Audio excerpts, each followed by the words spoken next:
Welcome to our channel. Today we how to disable one-time virtual card in Citi. Easy tutorial step by step clearly. To disable a one-time virtual card in Citi, start by opening your web browser. Navigate to the official Citi website. Log into your Citi account using your username and password. Once logged in, find the Account Services section on the homepage. Click on Virtual Card Numbers or a similar option. Locate the one-time virtual card you wish to disable. Select that card to view more details. Look for an option that says Disable or Deactivate. Click on that option to proceed. A confirmation prompt may appear. Confirm that you want to disable the card. After confirmation, the one-time virtual card will be deactivated. You should receive a notification regarding the status change. Ensure to log out of your account after completing the process. If the page does not load, refresh the browser or try again in a private or incognito window. Make sure you are using the correct email address, then retype it carefully to avoid small typos. If your password is not accepted, use the reset option and create a new strong password you can remember.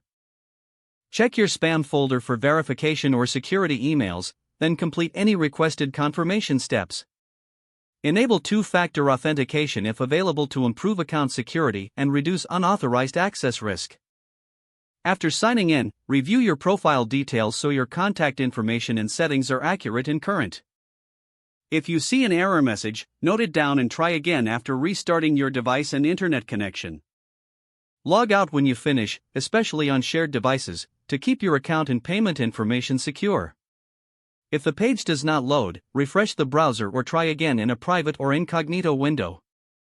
Make sure you are using the correct email address, then retype it carefully to avoid small typos.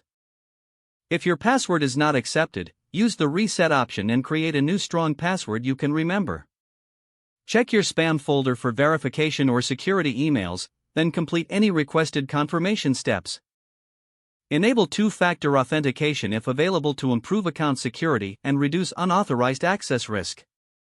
After signing in, review your profile details so your contact information and settings are accurate and current. If you see an error message, note it down and try again after restarting your device and internet connection. Log out when you finish, especially on shared devices, to keep your account and payment information secure. Don't forget to like this video and subscribe to our channel for more step-by-step tech guides.